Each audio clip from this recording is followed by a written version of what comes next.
you for joining us today for practical strategies to modify your curriculum for students working below grade level, at Nicole Eredics. My name is Kayla Hampton. I'm a marketing assistant with Brooks Publishing.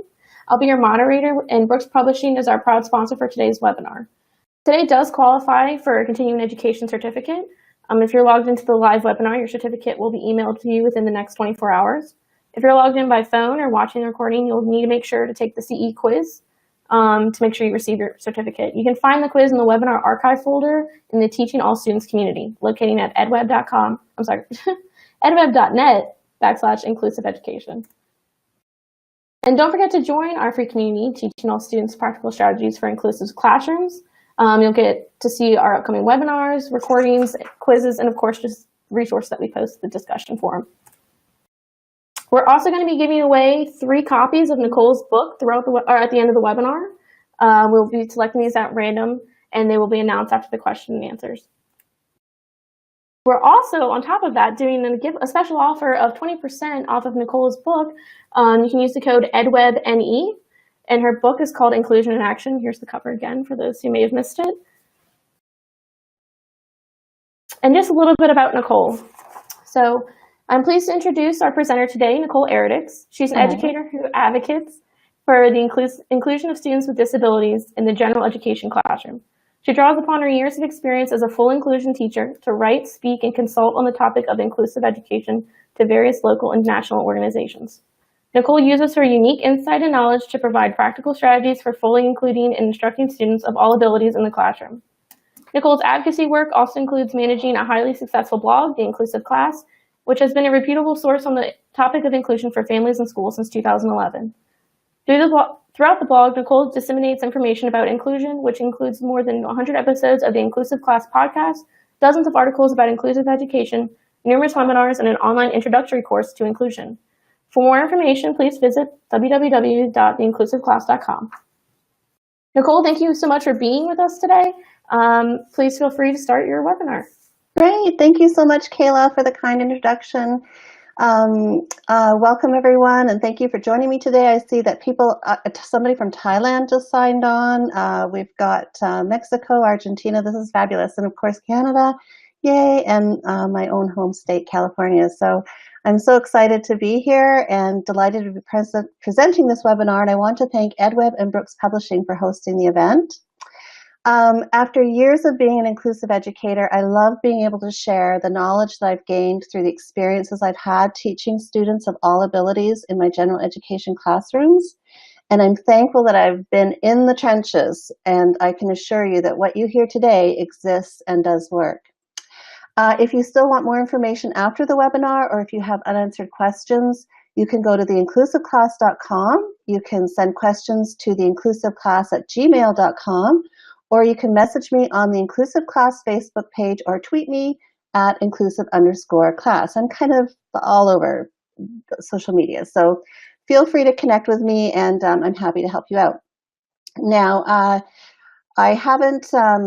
don't have control of my slides right now. Kayla's helping me out with that, so I'm going to either pause and wait for Kayla to move the slide, or you'll hear me say next slide, please. So hopefully we can make that happen. So we'll go to the next slide. I want to begin this presentation by saying that I believe that if it is our goal as a society to create communities that do not discriminate and where all citizens are valued, then it's the responsibility of our schools to provide high quality instruction to all our students, particularly students with disabilities. Without the full inclusion and instruction of all students in our schools, then we limit our potential as human beings and what we can contribute to humanity. While we strive to make our classrooms more inclusive of students of all abilities, sadly, students with intellectual disabilities in particular continue to be the most marginalized group of students and are generally the last to be fully included in the general education curriculum. Go to the next slide. I want to begin, sorry.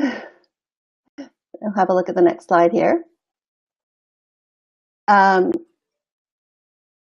In fact, as of 2014, only 16% of students with intellectual disabilities such as autism, Down syndrome, and fetal alcohol syndrome spend most of their day, more than 80% of their day, in the general education classroom.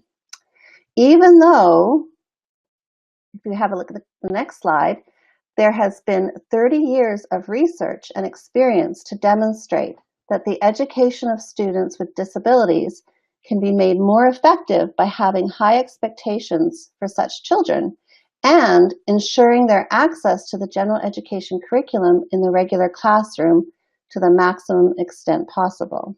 As well, research has also shown us that the outcomes of students with a range of disabilities who spent more time in the general education classroom was positively correlated with the better outcomes after high school in the areas of employment and independent living.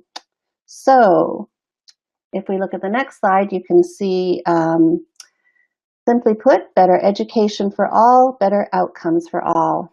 So as educators, we need to do better. We have to do better. We have to be providing more access for students with intellectual disabilities to the general education curriculum.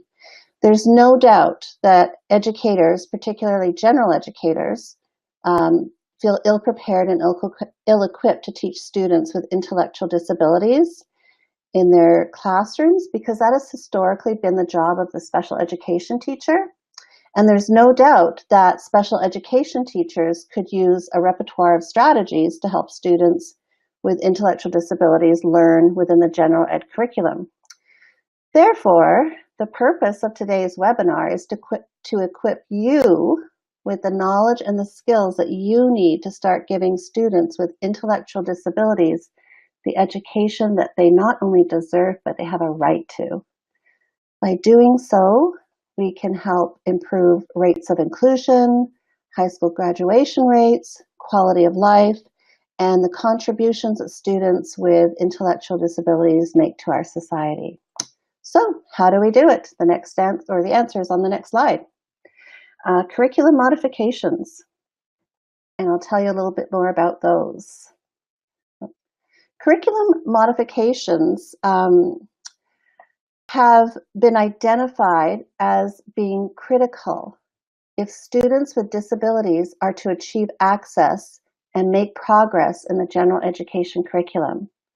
For this reason, we are going to focus on using curriculum modifications as a means to teaching and including students with intellectual disabilities, those who work below grade level, well below grade level, in the general education curriculum. And when I say below grade level, I'm also I'm primarily addressing those students that work 2, 3, 4 grades below grade level. Usually students who are within one grade level below generally do not receive curriculum modifications.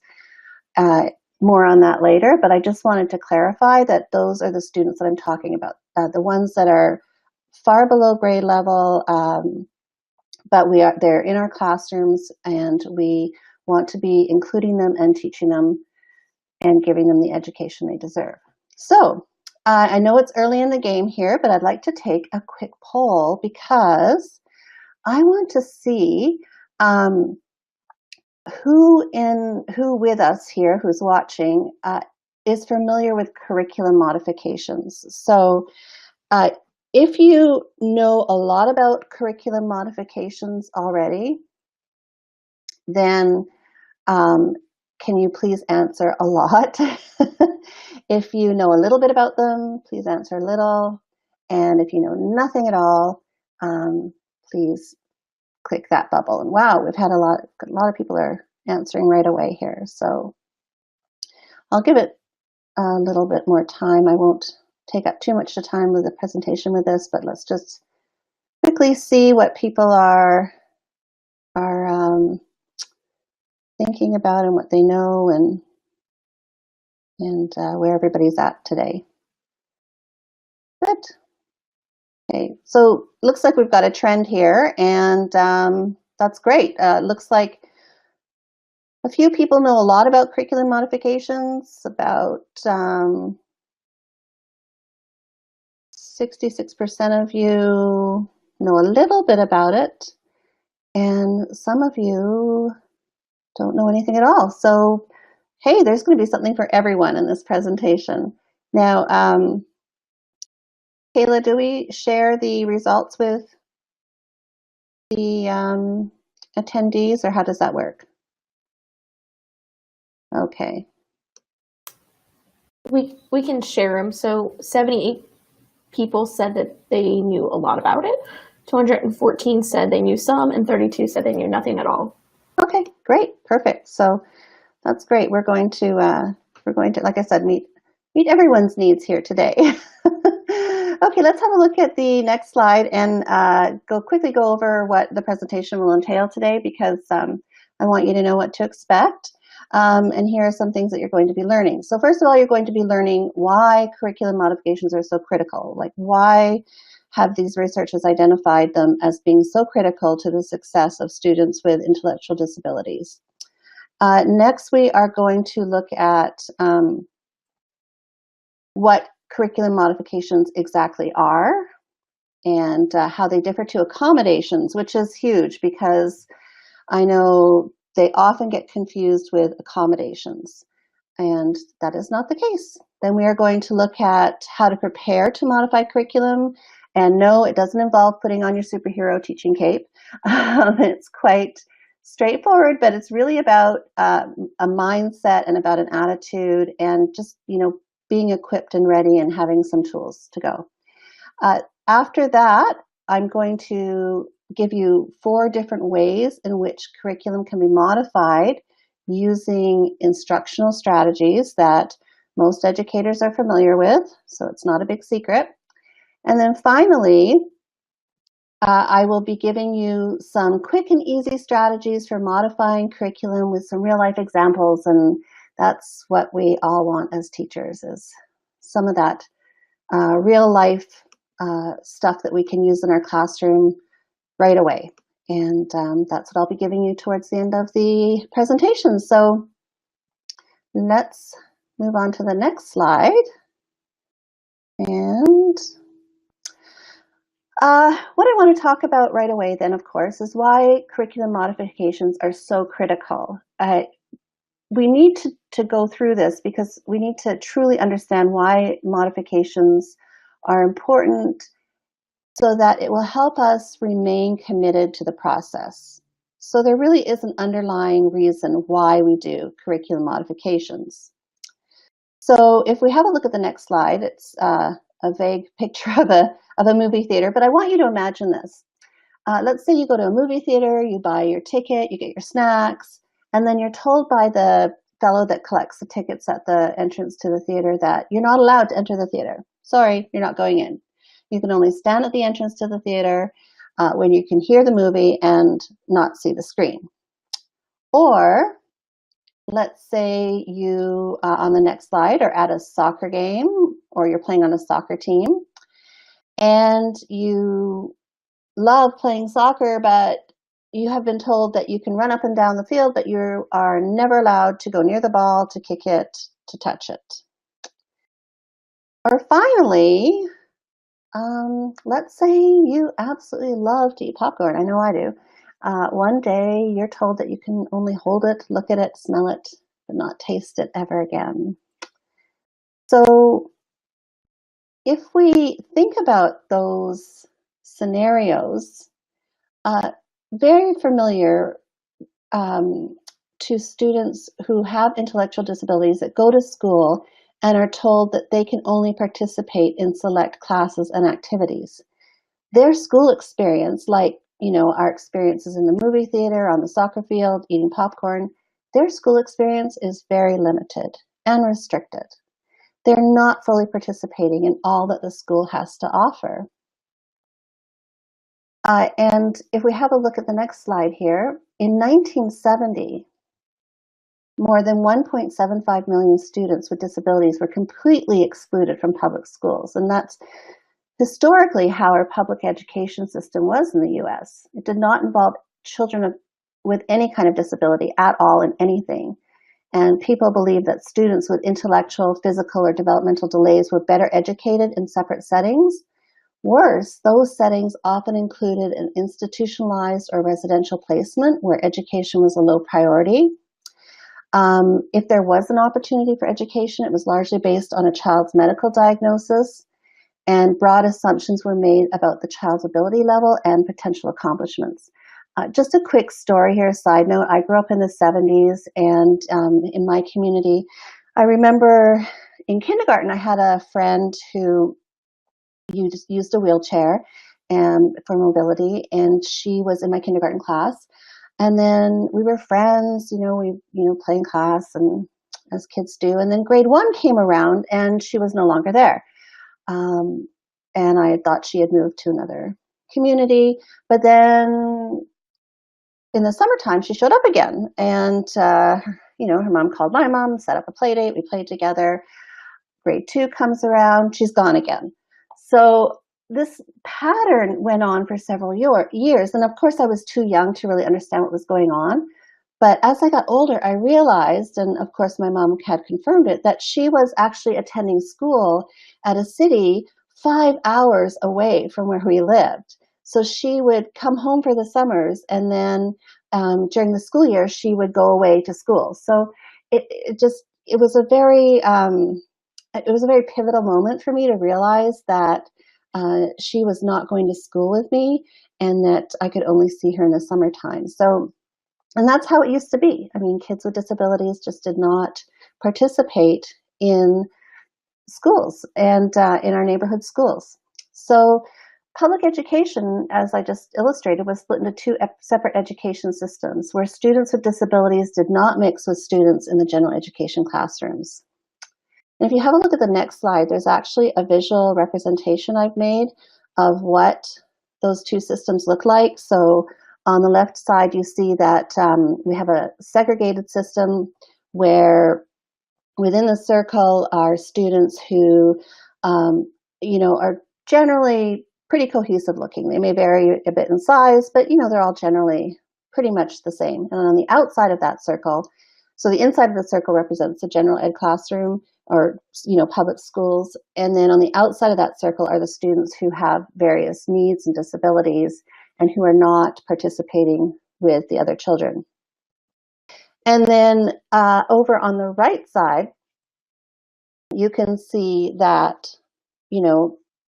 we've moved now into a more, thankfully, before I describe that, our attitudes are changing, and we're moving into more of an inclusive system where we've got children of all ages and ability levels and backgrounds who are being included in general education classrooms and who are participating to the fullest extent possible.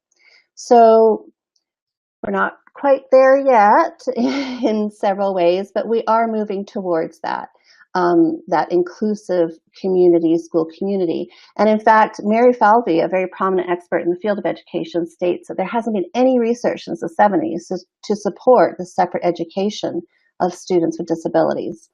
So how do we continue to move inclusion forward, to guide, to support schools, and to fully include students with intellectual disabilities? Let's have a look at the next slide. Well, we must make sure that students are included at various levels with and around the school system. And one of those levels, of course, will be curriculum modifications. But before we move towards curriculum modifications, we really need to back up and have a look at the big picture of inclusion and how kids are included. First of all, in our community, we need our communities to have that mindset of inclusion. On the next slide, you can see that this is the level where the community supports students in neighborhood schools and community schools. The community believes that schools prepare all students for the future, and it believes that students make meaningful contributions to society. And basically that schools reflect the world around us. Inclusion must also exist within the school itself. And the next slide, you'll see that after you can see that there's the layer of community, and then you've got inclusion within the school itself. And then if we have a look at the slide after that, within our schools, we must recognize that students have a right to an education that is equivalent of that of their peers. They deserve just as much as their peers, and that inclusive education occurs in all settings, and that children should be included in every aspect of the school day, from academic classes to clubs to music programs to science. And we also need to adjust our schedules for that within the school system, because I know of so many of these clubs and activities that happen after school, but yet how many of our students with intellectual disabilities or disabilities in general board a bus after school and get taken away, like right at, as the bell rings to go back home. So really in inclusion and including kids, we really need to restructure how our school day looks. And it also requires the full involvement of the support staff and the administration and the crossing guard and the bus driver. Inclusion then must, if we have a look at the next slide, exist, of course, in our classrooms. That is exactly where things start to happen. And here is kind of where, like I said, things start to get really important. Teachers in inclusive classrooms have to be ready and willing to include all students. They have to have the right training. Inclusion has to also be supported by a co-teacher, generally a special education teacher, and a paraprofessional when available. Relationships must be developed with peers, and peers must have the opportunity to develop relationships with their one another, and there has to be a strong infrastructure where classroom management, social skills programs, routines, and behavior plans are all in place. And of course, resources and materials to support inclusion. I've always said that a teacher's attitude can be one of the biggest barriers to inclusion. So that piece of this whole kind of concept of fully including children with intellectual disabilities really also starts with the teacher's attitudes. So, and then finally, let's have a look at the last layer of inclusion where kids with intellectual disabilities need to be included, and that is in the curriculum. So finally, inclusion means more than just attending your neighborhood school, participating in assemblies, or being in the same class as your friend. It also extends into the curriculum, which comprises the lessons, activities, and experiences that the students have in the classroom. Participating in and learning from a robust, meaningful curriculum is one of the most significant reasons for inclusion. Providing all students with access to dynamic, productive learning environments helps to ensure that they develop the knowledge and skill sets that they need to live successful, productive lives beyond school. And let's move on to looking at how that's done. So in classrooms, teachers strive to teach, reach, and include students with various abilities. They use research-based instruction, such as Universal Design for Learning, which is an instructional framework that teachers can use to plan lessons. It provides different ways to motivate students to learn, as well as engage them and represent their learning in multiple ways. When students need more time with their curriculum, they are given extra support by learning specialists. However, when students who work below grade level and have intellectual disabilities struggle to access and understand the general education curriculum, they need intensive individual support to be included. And so then we look at making adaptations to the curriculum. So let's take a look at curriculum adaptations. There's the three words: adaptations, accommodations, and modifications. They tend to get mixed and used, and they tend to, people use them synonymously, but they're not. They're different things. And this illustration here will show you that curriculum adaptations is kind of like the umbrella that oversees the changes that are made to the curriculum to help students who struggle accessing it, who aren't accessing it to begin with. So one type of adaptation is curriculum accommodations, and these are for students who understand content but just need a little bit of help getting there. For example, a student with poor eyesight may need eyeglasses to see the material. They might need to sit closer to the board. Students with hearing issues might need hearing aids. A student with attention issues might need to sit away from the classroom to help focus attention. And accommodations on the next slide you'll see are mostly concerned with changes to setting, changes to the way material is presented, time, students might get extra time, and then response. So you can see that here I've illustrated a few different ways that accommodations can be made. On the next slide, you'll see this is kind of my overall visual when I think of accommodations. I think of accommodations as paved pathways to learning. These pathways make learning smoother, easier, and make the curriculum more accessible. On the other hand, you'll see we have curriculum modifications, and they are used, as I mentioned earlier, when students have a very, very limited understanding of the content that is being delivered within the classroom. On the next slide, you'll see that modifications actually change the curriculum and the learning outcomes to suit the ability level of the student so that the learning is possible and achievable. So the child is in their same age classroom, but the curriculum in that classroom is not at that child's learning level. So the curriculum needs to be changed in order to meet the child at their level. And you can see in this example of an excerpt from Charlotte's Web, the teacher has simply put an overlay, or a piece of paper over some of the text and simplified that text for understanding, so that the student can still be reading and discussing and experiencing the novel, but at a level that they understand. So if you have a look at the next visual, as opposed to accommodations, I think of modifications as the bridge to learning. They bridge the gap between learning from the general education curriculum or not. Without this bridge, students do not have access to gen ed content, nor do they even have the option of accessing it. The bridge leads them over to that general education curriculum that their peers are learning. If that bridge is not there, learning is not possible and certainly not achievable. Which is why curriculum modifications are so inherently important to the education of students with intellectual disabilities. So let's have a look at the next slide. I just want to take a quick brain break here because I've been talking a lot. I want to see if my explanation of accommodations and modifications made sense. This visual that I have up here is something that I came across several years ago, and every time I put it up online, it always creates a little bit of conversation and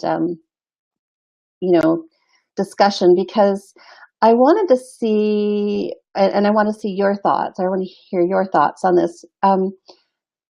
When you look at this example of what I've put up here, you can see that it's a math sheet, and the teacher, not me, but somebody else, the teacher has made some changes to it, has made some alterations to it. And many people argue that the changes made on that sheet are just simply accommodations for the student. Some people argue that they are modifications. So based on what I've just told you, any thoughts on what you think is happening here? Is this a modified worksheet, or is this a worksheet with accommodations? I'm not sure if you can see it close enough, but wow, okay, yeah. You can see a lot of accommodations. Okay, yeah, this is interesting. Yeah, this is exactly what happens when I put it online. A little bit of both. Yeah, I agree. Okay, just give another couple seconds here.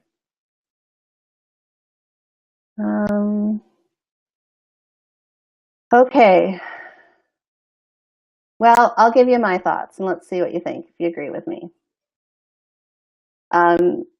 As I mentioned, accommodations make learning easier and so the child already understands the content, and so the accommodations make the understanding of the content a little bit easier. However, if I was to look at the purpose of this worksheet, many of those questions are word problems. So I would say that part of the educational outcome or the learning outcome of this worksheet is to understand the word problems. And, oh, my slideshow has ended. I'm not sure why. Kayla, are you there? Oh, there we go. So anyway, as I was saying, that many of those questions there are word problems, and so the educational goal of that worksheet is to have the student understand the word problem and then be able to figure out an equation or a solution to solving that word problem. So, and also too, the teacher has in several instances completed or at least given the student, like for example, when you in box 8 find the area, it says 9 times 4. Well, my feeling would be that in that question, the student should know how to find the area, but the teacher has given that answer to the student. So my feeling is that overall, this is a modified worksheet. There are several answers in here, like for example, use a calculator where you could argue that it's, this worksheet, there's been accommodations made to it. My feeling is it's a modification, but I love seeing your answers and responses to this. And of course, as somebody just mentioned, we don't really know what the exact IEP goals were for this student or what his or her specific needs were, but I always like to see what people think at first sight. So thank you for participating in this, and we'll move on. And this is up on my website actually on theinclusiveclass.com. And I didn't get a chance to see everybody's comments, but if you want to respond to it on my inclusive class page, please feel free. We can continue the conversation. So let's move on to the next slide, and we'll take a closer look at the characteristics of curriculum modifications. So first of all, when we look at curriculum modifications in general, we know that they change the learning level of the curriculum because they make curriculum possible and achievable. They make curriculum understandable at the level of learning that the child is at. Next, sorry, Kayla, if you wanted to move ahead to the next slide after that. So they make curriculum achievable. And then the next slide, one of the characteristics of curriculum modifications is that there are substitutions, deletions, and additions made to the curriculum in order to make it achievable. And that's what we're going to be getting to very shortly. And of course, curriculum modifications fundamentally change the learning level of the curriculum so it can be understood, which means that the learning outcomes are altered. Now, I can't tell you how many times, and I read this, I see it on message boards and online, where a parent has a child in a 5th grade class who is being included, and the teacher has asked the parent, it's a whole other issue to begin with, to modify a worksheet for their child so that the child can participate in what the class is doing. So the parent is struggling to change the worksheet to make it more meaningful for the child, but is not changing or is not changing the worksheet or the content or whatever they're learning to suit that child's learning needs. They're still trying to make it suit the learning outcomes of the rest of the class. That's not a curriculum modification. And I use worksheet, and I see a lot of people saying, we shouldn't use worksheets to begin with, and I know that, but I'm using that base, as a basic kind of a basis for talking about curriculum modifications. So that is not an example, or that is not modifying curriculum. When you're taking the work and you're just basically switching it up a bit to make sure your child can understand it a bit more, yet the learning outcomes are still the same as the rest of the class, And unless, of course, it's in their IEP goals, but if they are working below grade level and don't understand the content, then you're not making it any easier for the child. So I just wanted to quickly mention that because I see, like I said, a lot of parents talk about that online, and no, that's not a curriculum modification. You need to change the content so it suits the learning level of the child. Let's have a look at the next characteristic of curriculum modifications. Of course, when the learning outcomes are different, then grading and credit is different as well. It has to be based on the specific learning outcomes of that child. And finally, if you look at the next slide, curriculum modifications is a formal process. And I know I don't address that very much in this presentation, but curriculum modifications are the decision of the school-based child support team with the parents and often the student, and together they set achievable and relevant learning goals for the student. These goals are generally agreed upon and need to be before they are recorded in the student's individual education plan. And it's those IEP goals that are used and referred to when modifying curriculum. So let's get into it. Let's say now you know why they're important. We're going to start looking at how to modify. Let's get prepared to modify curriculum. So the next slide. The first thing we need to do is have the right attitude about students and their abilities, and I've talked a lot about that in this presentation already. As inclusion advocate and author Judy Endow states, we cannot predict what another person will be able to learn in the future.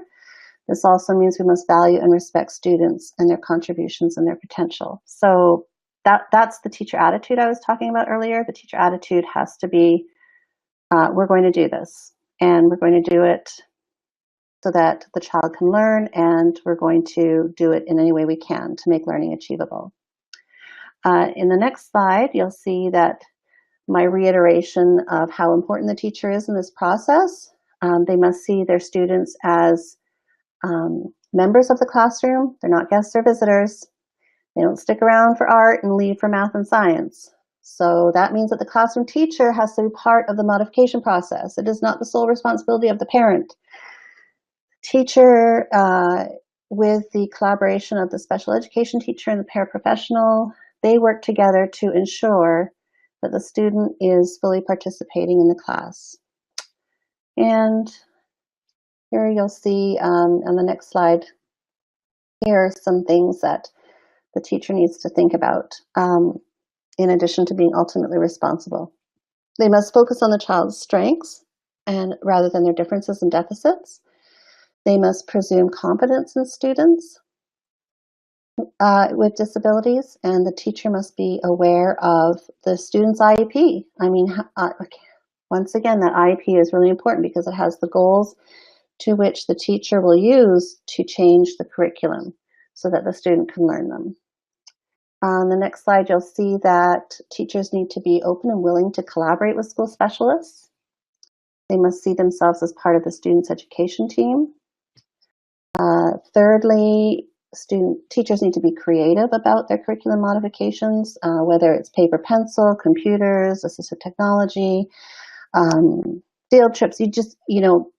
I think Paula Kluth says, over, under, around, there has to be a way to get there. Do what it takes to get there and to include the student. And then finally, we need to have high expectations for our students when we're making these modifications. We don't expect, general ed students to learn the bare minimum. So we do not expect students with intellectual disabilities to learn the bare minimum, which is why we have the Common Core State Standards Initiative as an example. We need to promote a culture of high expectations. And researchers have actually noticed that, or noted that not every student will meet academic standards, but that's not a reason to stop providing support for them to help them achieve high levels of learning. So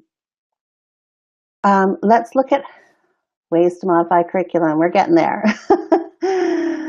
All right, so there are actually basically four different ways to modify curriculum, and we use instructional strategies to do that, which I will get to again later. When we modify, we want the child to participate and learn as much of the general education curriculum as possible in ways that are appropriate to the student's needs. When we modify curriculum in an inclusive classroom, the goal is for the teacher to keep the learning experiences of the student as close to the learning experiences of of his or her peers.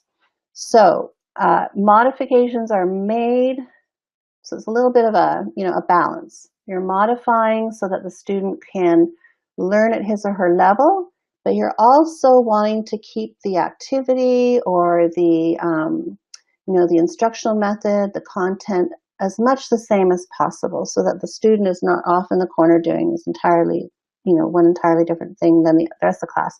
Sometimes that happens, you can't avoid it, but overall, we're trying to keep the class cohesive and inclusive. So let's have a look at the 4 different ways to modify curriculum.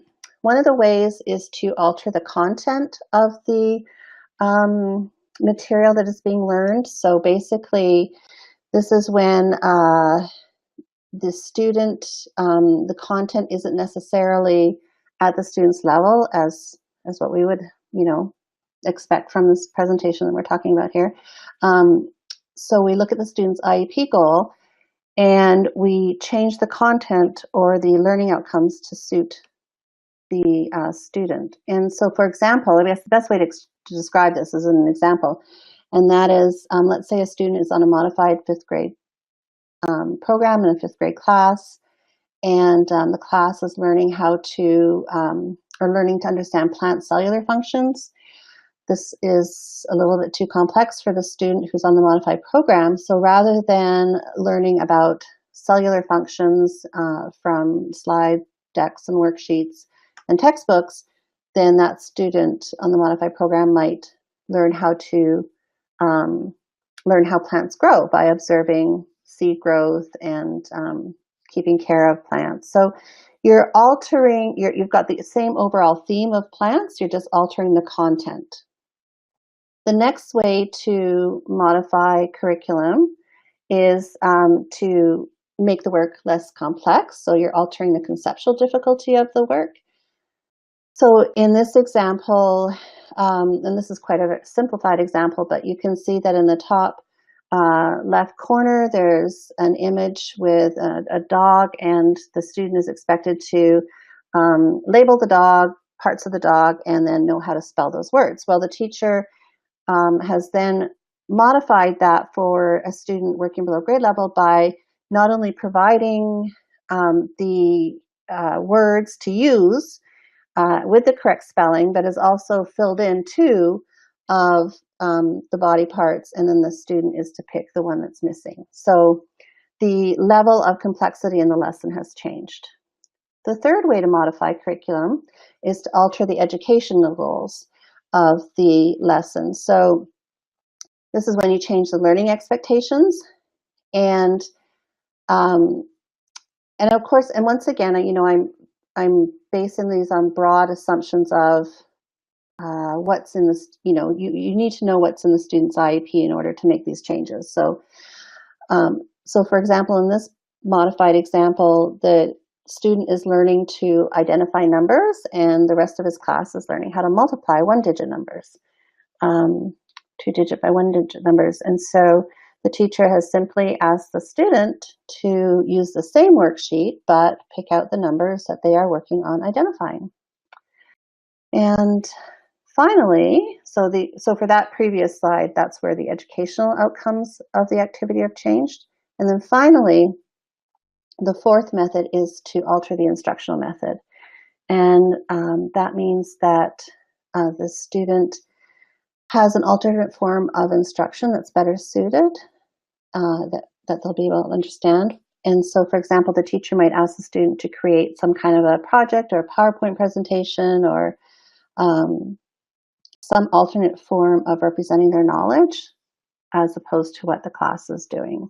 So, and at the same time, the concepts might be a little bit less complex, and more, at the child's level. So, and you can use these 4 different ways of modifying interchange. You can use more than one at a time. Like you'll see that when I have some more examples for you, you'll see that there are maybe 2, 3, or 4 methods all used at once to change to modify the curriculum.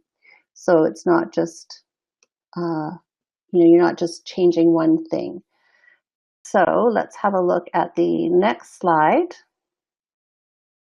And we're actually going to move through these next couple of slides, Kayla, because I'm looking at time and I know there's lots of questions.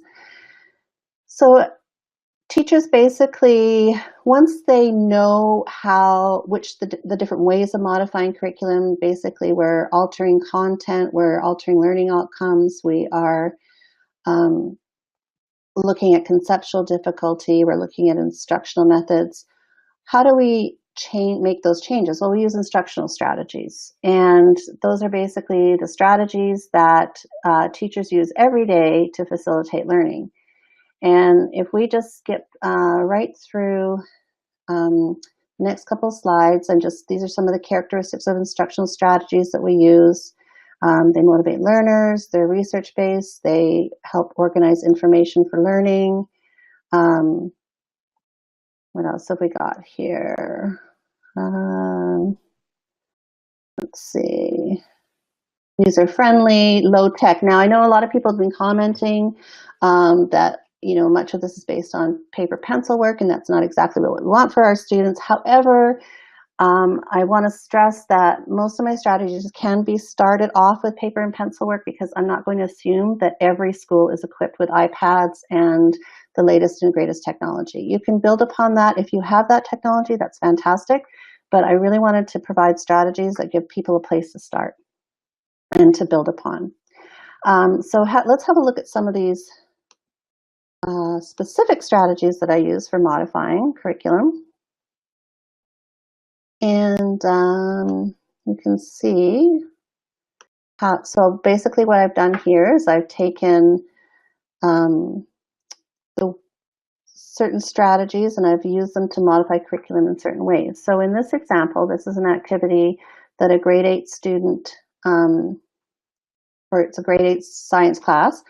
And here the science class has been working on a textbook, and they are expected to fill out the chart on the left-hand side of the textbook, and the teacher modifies the work for the student by altering the conceptual difficulty and the educational goals by using a yes-no strategy to meet the learning goals of the student. So basically, the student is still learning the same concepts, but at a different level.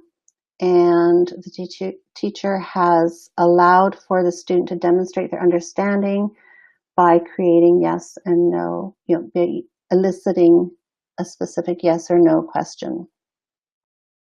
The next strategy that teachers can use, this one I call Find It. And in this one, you can see that the student on the modified program, so the class is actually learning about area and the concept of area. And the student on the modified program is learning shapes. So the teacher has actually used a program, SnapType, which I love, and has written over, or crossed out the directions and made the directions more practical and related to the student who is looking for certain types of shapes. So you're still using the same idea, the same lesson, but you are changing the educational outcomes and you are changing the content here. The next strategy that I've used is labeling. So I just call it the Label It strategy. And this is basically a modification in conceptual difficulty, instructional modification, and educational goals. And basically the class is working, it's a grade 5 class. They've been working on learning the human skeleton and parts of the human skeleton, where the student who is on the modified program, one of their goals is to basically learn body parts. So this one I used again with SnapType. It's just a picture that I took, and the student types over the picture, labeling where the different body parts are. So they're still learning the same content. It's just that the conceptual level has changed. The instructional method has changed because it's not a paper pencil activity, and the educational outcomes have changed for the student. So the next strategy that I like to use is the WebIt strategy when I modify work. And this one is for students when you want them to show what their understanding of different of what they're learning in class. And again, this is based on the students, I've created this based on the student's IEP. And in this situation, the class was learning about Egypt, and they were just doing a quick quiz on Egypt, whereas the student on the modified program, I asked to just create a concept map of what they knew about Egypt and what they had learned. And rather than writing it out or doing a pencil paper kind of test, they did this on the computer. So they were able to represent what they know. And they're still learning within the concept or the topic of Egypt, but they're just learning and showing what they know at their level. The next one is the collect it strategy. So this is more of a concrete type strategy if you've got students. So for example, you're learning this one. In this instance, the class was learning about 3D shapes. And the student on the modified program, I just had them bring in,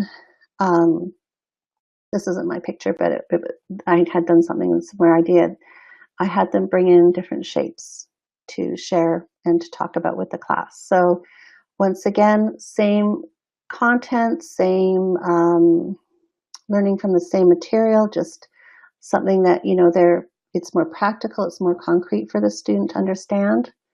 And it's a visual representation too that makes it a little bit more suitable for their learning level. And finally, we've got the match activity here. And in this activity, I had a grade 4 class doing a novel study, and I was giving them the typical, question, answer, response sheets.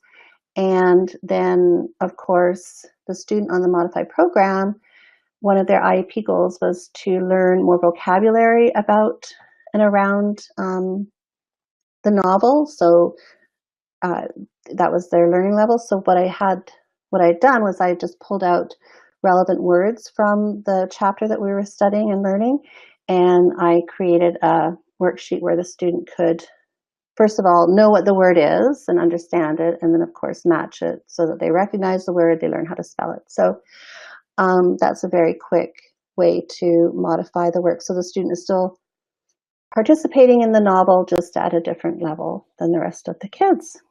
So I've got 2 more things here to show you, and then we'll wrap it up.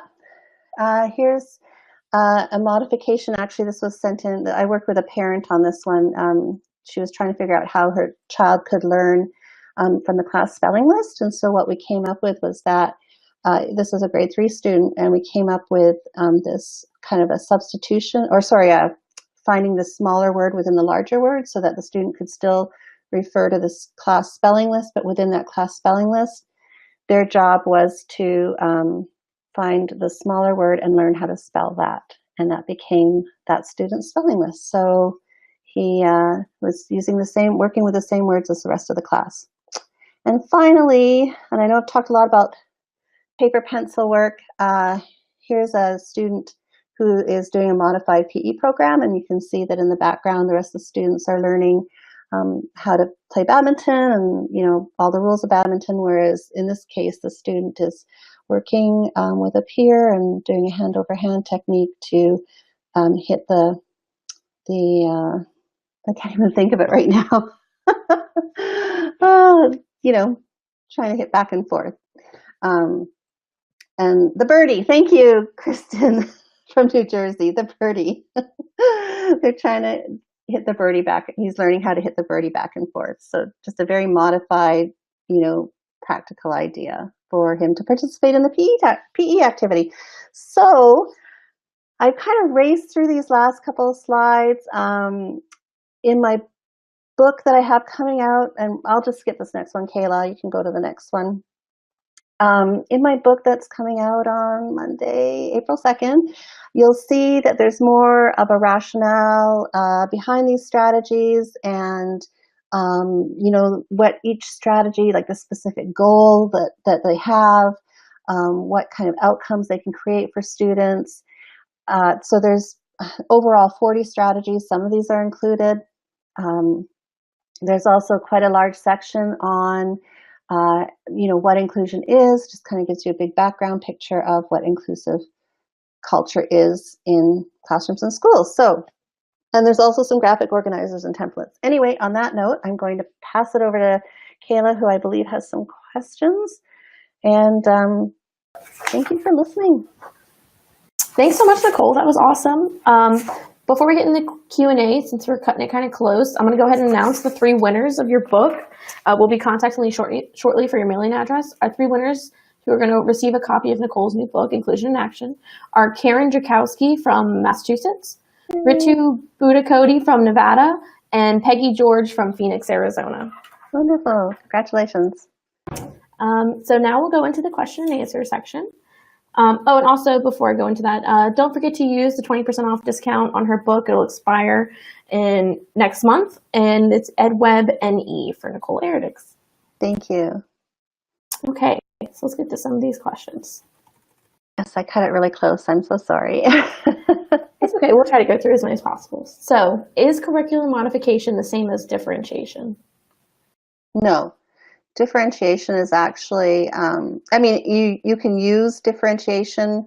Well, that's basically, you're changing things and altering things within the curriculum, but differentiation is a strategy that is used within modifying work and used within accommodating work. So it's not the same thing. Because it's not altering content. Curriculum modifications alter content. Differentiation doesn't necessarily alter content. It just gives a student different ways of accessing it and showing what they know. Okay, great. Another question. What are the implications for a modified curriculum? Is it still possible to receive a regular diploma if the curriculum has been modified? That's a great question, and I've heard varying answers regarding it. Generally, my general understanding is that when a student is on a modified curriculum, they are going to have a different outcome when they graduate from high school, so they may not get the same type of diploma that other high school students are getting.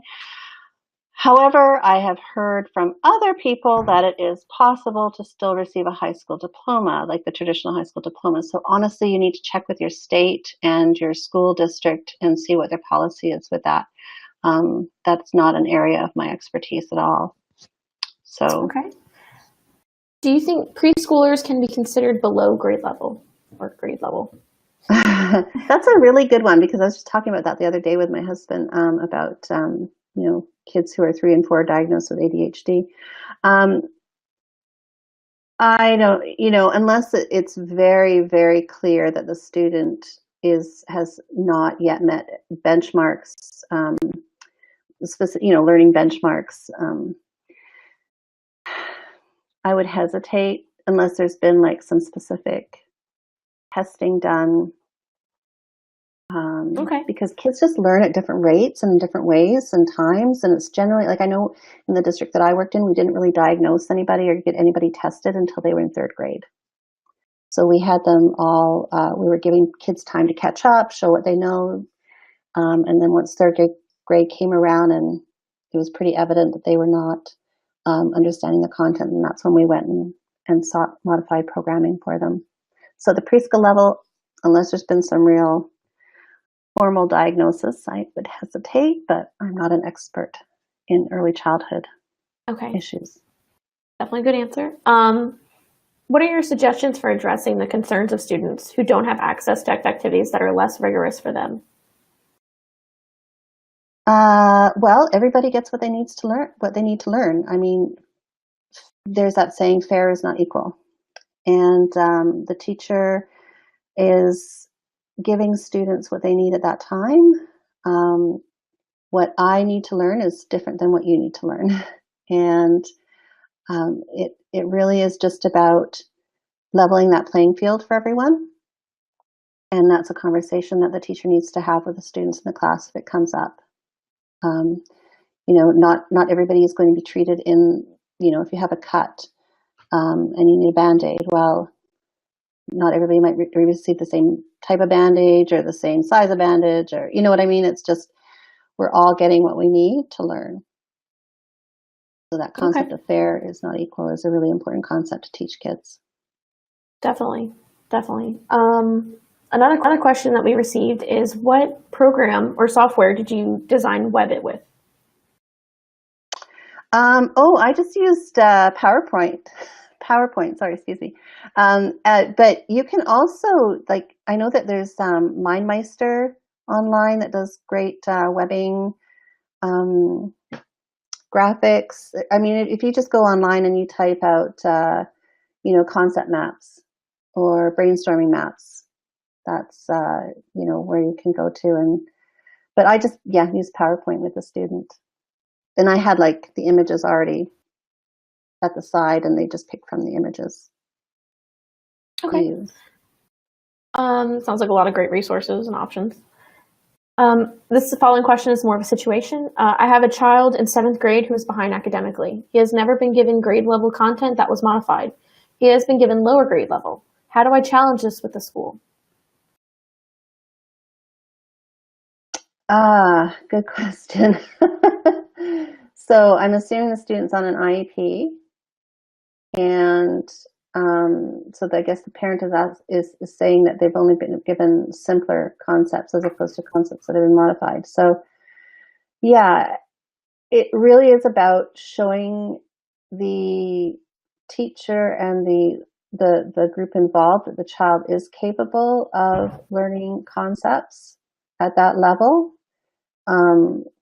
So whether or not you share examples of modifications, whether or not you talk about different ways in which your child, even if you can demonstrate something at home and take a video of it and show the staff, show them, ways to make those modifications that are still a little bit simpler, less complex, but still have the same material as the rest of the class, because it's really about being age appropriate too.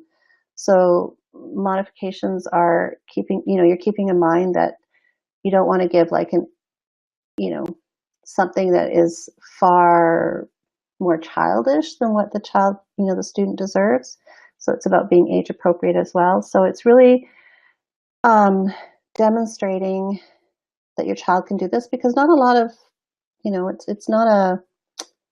it's something, curriculum modifications is something that is not widely known in the gen ed population of teachers. And so if you can demonstrate and show examples, that would be great. Kind of a vague answer, but that's kind of the best I can do on the spot right now. Okay. If you have numerous students, how do you meet all of their needs during the class period, being one person, having students at various levels below grade level? Well, so is this like a general education classroom or a special education classroom? I guess it would depend, right? Okay, well, I mean, it takes a lot of planning. There's no doubt about that. But you're basically taking the curriculum, and you can use centers, you can use groups, you can group the children according to ability levels. You can bring in the special education teacher at that time that you're teaching the lesson to help you work with groups. You can bring in, if you have a paraprofessional, they can work with the child or, the group of children that are working below grade level. It's about being very creative in your planning and being very flexible with it. It's about giving the kids choices, so you can give them like a menu of choices, and depending on what they choose will depend on how they're graded. Like the grading criteria would be different for the different choices that they make. So it's about giving the kids options as well as, like I said, the choices, and a lot of pre-planning. But I find that groups are definitely helpful, because then you can get to, groups of kids at a time as opposed to clunking them all together and trying everything at once. And honestly, with modifications, it takes a while to get comfortable doing it, and just start small. You don't need to, go all out all at once. Just start small, get used to it, get familiar with it, figure out how to do it. A lot of this can be done on the fly. And then some of it takes a bit more pre-planning, but you really need to know your students, what their learning outcomes are, and then look at the material and decide, okay, who's going to need more? Who's going to need more time with this? Who's going to get it? And who's going to need me to really change it up? So that's kind of how you approach a classroom. Awesome. Great answer. I guess we'll end on one more question. I'm sorry, it disappeared. Besides funding, what is the biggest barrier to inclusion? Teacher attitudes, I would say. It's really, and not so much attitudes, but even training. Teacher training is hugely lacking at the pre-service level at the universities. General education teachers are not getting the training and the courses and the practical experiences that they need to go into classrooms and teach students with various levels of abilities. It's just, we're not there yet. And because if the teacher is willing and has a little bit of training behind them, then they'll do what it takes to include that student generally. And I find that, teachers are just like, no, I can't do that. I don't know how to do it. I've never been taught. So we really need to start, changing that up if we want to do a better job with supporting our kiddos. Okay, great. Thank you again to everyone who attended today. I know that it's very busy. You're very busy. It takes sometimes takes a lot to take an hour within your day, and we actually went over an hour. So I appreciate everyone who stayed with us. Be sure to write down the discount code edWebNE to pre-order Nicole's upcoming book and get 20% off. Inclusion in Action, Practical Strategies to Modify Your Curriculum. Thank you again, Nicole, for this wonderful webinar and practical strategy resources. And finally, I'm sorry. Thank you. This is the slide for you. Everyone, don't forget about your CE certificate. If you watch the slide, it will be emailed with you in 24 hours. If you are watching on demand or called via phone, you'll have to go take the quiz in the archive. Finally, don't forget, next month we're doing Inclusion is More Than Just Being In with Cheryl Jorgensen, Wednesday, April 18th at 3 p.m. Eastern. You can learn more or keep updates with our page, Teaching All Students, Practical Strategies for Inclusive Classrooms. Be sure to follow along for other resources that we may post there. And on behalf of Brooks Publishing, edWeb, and Nicole Eridix, thank you so much for attending today. We hope you enjoy the rest of your day. See you next time. Thank you. Bye-bye. Thanks so much.